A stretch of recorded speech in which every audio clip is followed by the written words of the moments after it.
Hey everyone, welcome back to my channel. Hope you're all having a great day. Today I'm going to be reacting to another video by Let Me Explain Studios called Creepy Crawly Stories.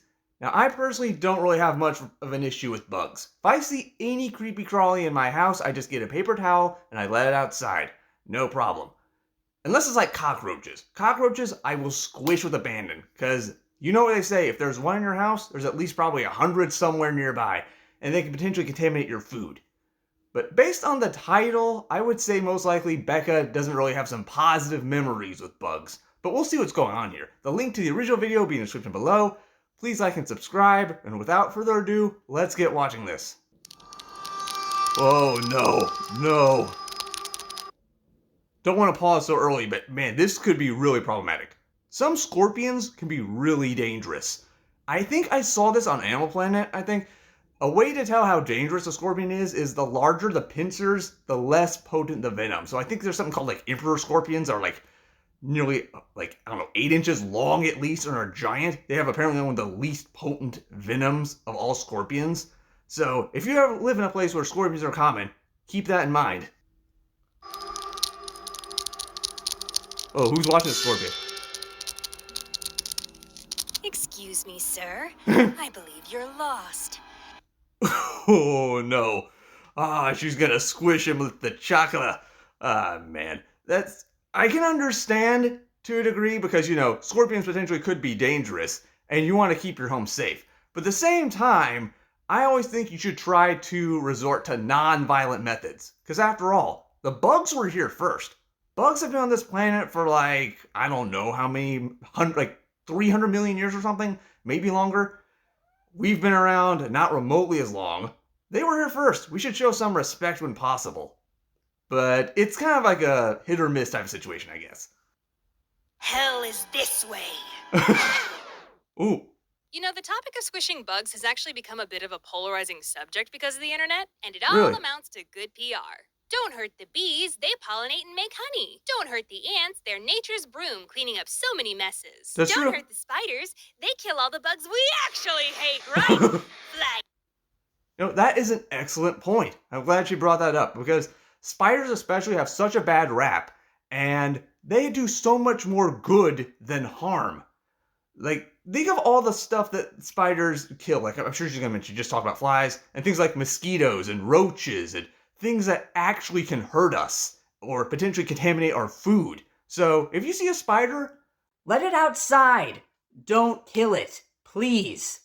The mosquitoes and roaches and termites, bed bugs and Oh, silverfish yeah. and wasps. Get them all out of here. Erase their existence from the earth. chill, Becca. Here Sounds goes like to some Charlie. bugs get a pass if we view them as beneficial to us in certain ways. But you know who else eats other pests? Scorpions. Though I'd wager you're far more willing to smack one of them over a spider, aren't you? You know who else is nature's broom? What? Maggots. But Yeah. they make you want to puke, don't Seriously, just do a Google image search for maggots. Sorry to censor this because I care about you. Oh, thank you, Becca. Thank you very much for worrying about our potential queasiness factor. She is totally right, though. Scorpions, despite the fact that they're so scary looking, they have a very beneficial role. I don't live anywhere where scorpions are common. At least, I don't think scorpions live in my neck of the woods. But I'm pretty sure they live in places like Texas, where last I checked, at least according to her videos, that's where Becca lives. So it makes sense that she is familiar with scorpions. So if you live in a place with scorpions, treat them with respect if you can, because they do a lot more good than harm. And try not to squish them, okay? There's no good reason to kill something just because it's in your house. Just, in most cases anyway, just try to be a good person. they? Point is, every species of insect and arachnid has a benefit to the delicate ecosystem of the planet we Yep. live on, no matter how disgusting or scary or annoying or dangerous they are. Yeah, Do true. I think we should go out of our way to exterminate every scorpion on the face of the planet? No, Definitely not, absolutely no. not. And if you can, should you use the relocation method on the odd intruder into your home? Sure, as best as you're able to. But is occasionally smacking a scorpion Glad she mentioned that. She is so right. You should not go out of your way just to kill bugs or even scorpions, despite the fact that they can be kind of creepy and some of them potentially dangerous. You should always try to relocate it and just let it outside so it can continue to do its job, helping with the natural order of things. So, good call, Becca. that's about to disappear into your bed sheets, okay? Who's to say? I guess that's the discussion. I have definitely taken on a more empathetic stance on bugs as I get older, but Good. it wasn't always that way. Really? There was a weird phase I went through starting about the age of 11 where I suddenly and totally inexplicably became scared of most bugs. Really? Funny, that's about the time that my family went to Disney's Animal Kingdom for the first time. All right. But I'm sure that's entirely unrelated. Yeah, I'm convinced. Oh. Yeah, this would probably give a good chunk of kids nightmares. You should definitely be careful what you take your kids to when it comes to like any sort of entertainment. And yeah, this could definitely give some kids like some negative thoughts about bugs. But anyone out there who has kids, try to educate your children about the benefits of bugs because without bugs, humanity could not exist at all. Everything on land, pretty much, all ecosystems would practically collapse. So keep that in mind. This is intense. Entirely unrelated. That's the 3D show It's Up to Be a Bug over at Disney World, and I was terrified of it. I Understandable. think I actually ran out of it the first few times I saw it, Hmm. which is ironic because Flick's whole motivation in that show is to get humans to empathize with bugs. Before the show, only really had a fear of wasps and bees. After the show, all bugs were made by a dark evil force hell-bent on destroying me. All right. Well, talk about taking a wrong direction. Don't you hate it though when you have like a plan in your head when it comes to like anything, like a business or a ride at an amusement park or whatever, that you want it to do one thing but does the exact opposite? I mean, if the whole point was to get people to like bugs, but it turns into a borderline horror show and makes little kids hate bugs, yeah, you pretty much just shot yourself in the foot. So, a pretty much bad call right there, I'd say. Except the ones with pretty privilege, of course. Do you Pretty wanna know what privilege. snapped me out of it? Extreme desensitization. Okay. It's a little difficult to live on a ranch out in the country with a bug phobia, especially in the Texas country where your neighborhood critters are wolf spiders, black widows, brown recluses, striped bark scorpions, a plethora of different wasps, and my Yep, that'll do it. That'll pretty much like cure your insect and arachnophobia without much difficulty, I'd say. Once you just get used to seeing them all the time, that'll pretty much just cut it down quick. And fun fact, I actually used to be terrified of bees and wasps and any buzzing insects when I was a kid. It was just so bad, I would actually literally run and scream to my house to get away from them. But I managed to get over it, and now if I see a bee, I'm like, whoa, hey, how's it going? If I see like a bee, sometimes it'll just like land on my hand, I'm like, oh, how's it going? You know, now I'm chill about bees, and everyone should be chill about bees too. personal favorite, What? the Texas red-headed Ooh, centipede. wow. Boy, do I have some stories That's a about these big guys. centipede. Back when David was in middle school, he had a lot of fake bugs and toy critters that he would use to play pranks on Dad and our grandpa. He Okay. even one time put a toy snake under Dad's pillow. Hey, yes. Typical childhood mischief. Well, one day David and Dad were in the kitchen. Dad had made himself a plate of food and was walking into the living room to sit down in Alright. his favorite chair. But when he got to the sofa, he noticed laying on the armrest was one of David's rubber bugs. Okay. He rolled his eyes and said to David in the kitchen, "Hey, come get this stupid toy centipede off the couch." Is it not one? David looked up from what he was doing with a wide-eyed expression. Oh, no. And without saying a word, he zipped out of the kitchen as fast as he could. Oh, crap, I think I called it. I think that was an actual centipede. Oh, that is terrifying. I can only imagine what Becca's dad is going to think in the next split second. Like, wait, that wasn't a toy? Oh, no. What the? And that's when it moved. Oh, boy.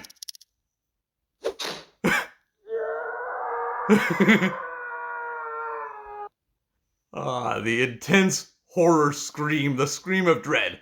Totally understandable, though. One second you think, oh, this is just a prank. Then you realize it's actually something that looks like it was like almost like a foot long and alive on your furniture. Understandable to be a little bit freaked out. David waited for 5 minutes, hoping that would be Wow, enough 5 time. minutes? But when he went back inside, the What? couch cushions had been thrown everywhere, and a huge ruckus was happening underneath the dining room table. What? What's going on? Trying to chase it? Newspaper. Dad emerged from under the table like a battle-weary soldier. The threat has been neutralized. So here's Wow, that is some dedication right there. When you spend 5 minutes hunker down under a table, throwing the couch cushions every which way to finally smack one singular bug. That is some dedication. It's like kind of understandable and misguided, but I still salute you, Becca's dad, anyway. A fun fact about Rachel she probably doesn't want me to tell. What? She has a major aversion to small crawly things. Okay. And there have been numerous times when we both lived at the ranch where she would call me on my phone yelling at me to come get a creepy crawly for her. Really? She even one time accidentally squished Oh, that sucks. Sounds like she actually squished a little lizard or something. That's not very nice. Lizards are so beneficial, but man, that's just crazy though. You have to like literally call someone in your own house on the phone. I don't know if she actually did. It looked like she did. Anyway, you have to call someone in your own house to deal with something. A little minor, insignificant bug. I mean, it's understandable if Rachel has a fear of creepy crawlies, but still, I think that everyone should just be able to get a little bit more brave and handle it themselves. Don't like call someone for a relatively minor threat. I mean, if there was like a freaking mountain lion in your house or something, or a coyote, yeah, call some help. Get some help. But if it's a spider, I think most people can handle it themselves. a gecko in her bedroom Oh, door gecko. at like midnight and called me to come pick up the little gecko body for her. What? Like I was some sort of At midnight? Really? I mean, the thing is already dead. I could understand if the gecko was still alive and you needed help capture it, because, geckos can move pretty quickly. But it's already dead. Just get some paper towels and just pick it up and throw it in the yard or something. And the fact you squished a gecko, well, we know Rachel isn't going to be saving on car insurance anytime soon. criminal underground contact who could get rid of the corpse for you. Well, she's had her own run-in with one of these centipedes that probably still haunts her to this day. Wow. One night, she and Mom were in the living room watching TV, and she got up to make a drink. All right. She hadn't taken 2 steps before seeing movement out of the corner of her eye. What was it? She looked down and saw a giant centipede Oh, in the yeah. middle of Ooh. the floor crawling directly at her. And Oh no, poor Rachel. This has got to be the worst. If you have a legit fear of creepy crawlies and something that big is heading directly for you, this has got to be like the most extreme version of like a nightmare in real life that Rachel probably had to experience in just day-to-day existence. I feel so bad for her. I kid you not, she screamed so loud that it made the centipede jump. It may have scared her, but she scared it, and it slithered under the couch to get away. Understandable. Meanwhile, I was hanging out in my room, minding my own business.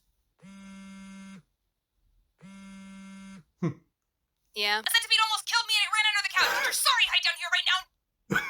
Oh no. That's the worst. When you answer the phone and someone literally screams into the phone and potentially damages your eardrums. That's the worst. I mean, there's no good reason to be screaming into a phone. I understand Rachel is stressed right now, but still, don't yell into a phone. Just try to be calm about the situation if you can. Think about the other person's hearing. Be a good sister, Rachel. Do something about it. Huh? And I never found it. Looked for a solid half hour, even moved the couch. But that thing had disappeared into the shadows. Well, done all I could do. Best of luck to you, sis. Be sure to check your bed sheets tonight. Some people's naivete. Oh, man. That's gotta be so terrible. In fact, Becca spent literally half an hour trying to find this thing and failed. And Rachel was most likely still a nervous wreck at the end. About bugs is funny to me and can make for great stories. All right. They have these insects in Texas called Katydids. I've seen sometimes them. called bush crickets. They're completely harmless. They're actually kind of stupid. They act like humans don't exist half the time. And they're mostly just annoying because they make a lot of noise, particularly at night. All But right. every now and then our area gets overrun with them during the summer. Like you have to watch where you step. Wow. Kind of overrun. And one of their I didn't know that was a thing. I've heard that was a thing with locusts and cicadas. I knew occasionally they got in large numbers, but I didn't know that Katydids occasionally did that too. Interesting. I learned something today. rates is they're very sticky. You get one Really? of these on the hood of your car, and it doesn't matter how fast you're going down the highway, these bugs are like, do your worst, Poseidon! One day, Mom and I were out and about, and we decided to stop for lunch at a sandwich shop, one of those that had big windows out front. All But right. when we walked in, a young woman whose table was right by the front door stopped us. She had a What? fearful look on her face, and she said, oh my gosh, maybe you didn't see it, but there's a huge bug on the front of your car. Confused, we looked over at our car, and seated right there on the hood was a Katydid. All right. Just doing his thing. We turned back to the... I know she's probably going to explain this, but I wonder why this lady is so concerned about a Katydid. I mean, if they're harmless, then there's no good reason to be freaking out. I mean, if there was like a massive scorpion on her car or something, or there were like black widows on her car, understandable. But there's no good reason to be freaking out. woman, and I said, oh, yeah, that's a Katydid. She said, I was just so scared that it was going to jump on you as you walked by. What? You from out of town, honey? We explained to her that they're super chill little doofuses and probably couldn't harm anyone even if they tried. Good It to was a know. fun opportunity to help educate a city kid. You know, now that Charlie's here, I think it's appropriate to throw in a bonus story about him. As All I right. mentioned before, we had a lot of different species of wasps that made their home around our ranch. Well, one day I was outside with Charlie in our breezeway just hanging out. All right. Suddenly, we both noticed a big red wasp sitting on the wait, floor. wait. Still alive, but I think I can predict what happened. I think Charlie has noticed the wasp. I think he'll try to eat it, and I think his face will get all swollen. I'm sure all of us have seen videos of like dogs after they getting stung by bees and wasps, and their face like swells up like 3 times its normal size. I mean, it's unfortunate yet slightly amusing too. I think that's probably what will end up happening here.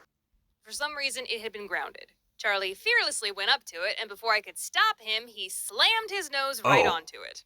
He sniffed it, jerked his head back up with his ears perked, Okay. touched his nose to it again, Wow. pulled back again. Charlie is either the bravest basset hound alive or the dumbest, tempting fate twice with a wasp. Just like, let me see what's going on. Nope. Oh, let me see what's going on. Nope. Ugh, Charlie, I think this is literally gonna hurt you in just a second.